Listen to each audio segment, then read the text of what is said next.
आता आपल्या आवडत्या मालिकेचे संपूर्ण भाग मालिका प्रसारित झाल्यानंतर लगेचच पाहू शकता फक्त सन नेक्स्ट वर. भारतातील प्रेक्षकांसाठी मोफत सेवा. त्या खोलीत दारूच्या बाटल्यांचा स्टॉक ठेवलाय म्हणून मी मी मी तिथे दारू चोरायला गेलो होतो.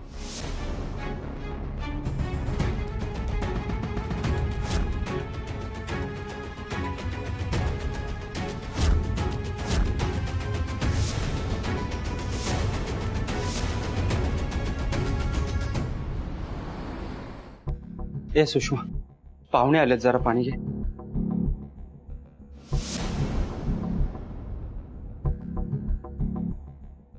या ना सर. मॅडम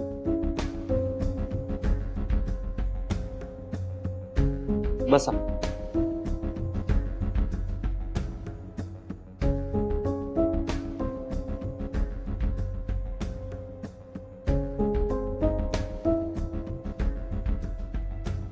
ही माझी बायको सुषमा. नमस्कार. आणि हा मुलगा रुपेश.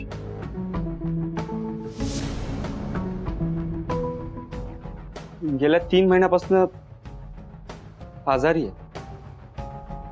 त्याच्या औषधांचाच खर्च इतका होतो की त्या 17,000च्या पगारात काहीच भागत नाही हो.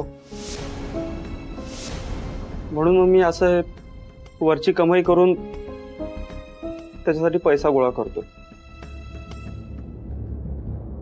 आणि त्या रात्री पार्टीत मी दारूच्या बाटल्या चोरल्या.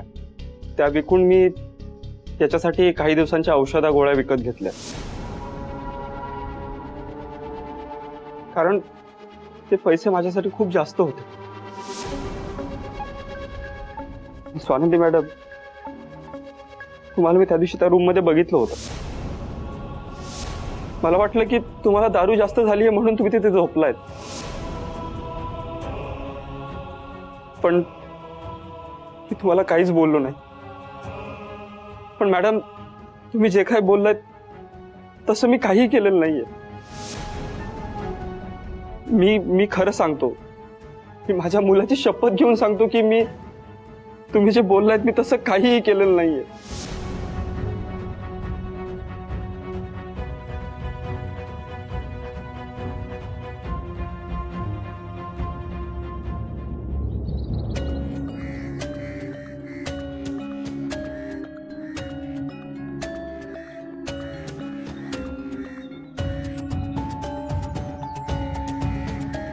काय झालं स्वानंदी? कसला विचार करतेस? हाच की हे जर त्या रमेश दादाने नाही केलं तर मग कोणी केलं? कारण CCTV मध्ये तर आपण त्यांना रूमच्या आत जाताना पाहिलं होतं. नेमकं कुठं चुकतंय ना, काही बी कळना झालंय. शांत हो. आपण हा सगळा विचार ना हॉस्टेलवर जाऊन करूयात. आता तू चहा पी आणि शांत हो. आणि डोंट वरी स्वानंदी, हा गुन्हेगार आपल्याला नक्कीच सापडेल. असं वाटतंय गुन्हेगार आता सापडेल, आता पुढची वाट दिसेल, परत सगळं धुसर होऊन जातंय.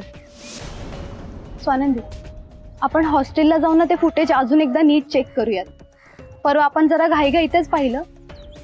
मे बी आपल्याला असं काही सापडेल जे आपण नीट बघितलं नाहीये. सॉरी, मी जरा इंटरप्ट करतोय, तुम्हाला मध्ये बोलतोय. आत्ता तुमचा कुणावरही विश्वास बसणं जरा कठीण आहे, समजू शकतो. आणि त्या दिवशी पार्टीत जे जे हजर होते त्यांच्यावर तुमचा संशय असणं खूप स्वाभाविक आहे. मी फक्त एवढंच म्हणेन की जे काही कराल ते काळजीपूर्वक करा. आणि या सगळ्यात कुठेही मदत लागली तर मला बिनधास्त सांगा. आणि या दरम्यान माझ्यावर शंका आली, माझ्यावर संशय आला तर मलाही विचारा, तोंडावर विचारा, मी सगळी उत्तरं देईन. त्या सगळ्या मागे मी नाहीये हे सिद्ध करेन. थँक्यू मणी सर. ती वेळ आली तर आम्ही नक्कीच बघू. पण आम्हाला ह्या गोष्टीमध्ये तुम्हाला इन्व्हॉल्व करायचं नाहीये. समजू शकतो, हरकत नाही.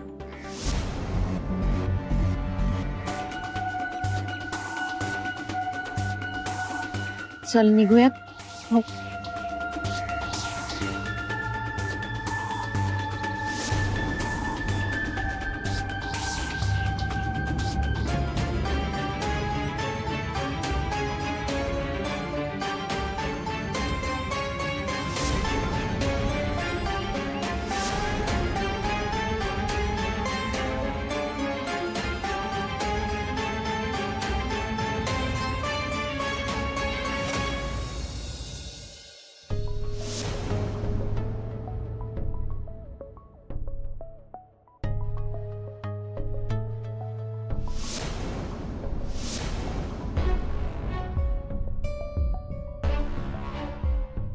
रमेश दादा म्हणत होते ते खरं आहे.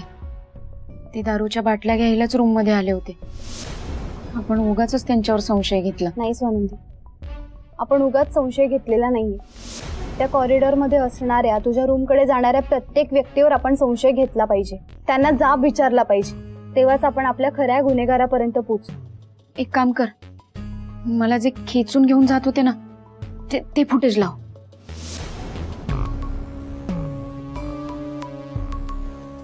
हा, हे बघ. हे बघ जेसी, हा जो कोणी मला खेचून घेऊन चाललाय ना तो पुरुषच आहे एवढं मात्र नक्की. हो, आणि तिथे दरवाजात उभी असलेली बाई आहे कोणीतरी, आणि तिने वन पीस घातलाय. स्वानंदी, नीट आठव की त्या पार्टीमध्ये कोणी कोणी असा वन पीस घातला होता. अगं म्हणजे असे ड्रेस सगळ्यांनीच घातले होते की मी एकटीच होती जिने साडी नेसली होती. एक काम कर, जरा झूम कर की. हे बघ, नीट बघा स्वानंदी. अजून थोडं झूम कर. हा, हे बघ.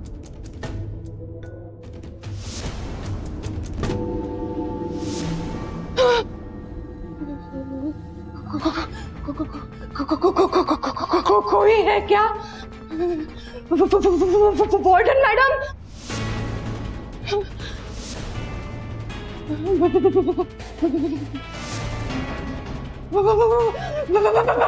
बचाओ मुझे, बचाओ, बचाओ, बचाओ, बचाओ, वार्डन मैडम.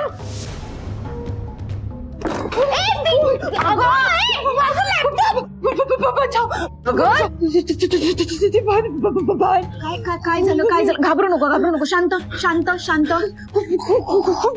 खूप मोठी औरत है. उसका भूत है, भूत, बाहर भूत है. बचाओ मुझे बचाओ, मुझे बचाओ. शांत. काय झालं? काय चाललंय? काय गोंधळ्या? मैडम, मैं खोली से बाहर निकली ना, तो उधर एक औरत का बहुत बड़ा भूत था. मुझे बहुत डर लगा. भूत? हाँ. अच्छा, इसीलिए तू घबराई क्या जी? भाऊजी, पोरींनो, मॅडम तुम्ही पण ऐका. आपल्या फातिमा साहेबा आज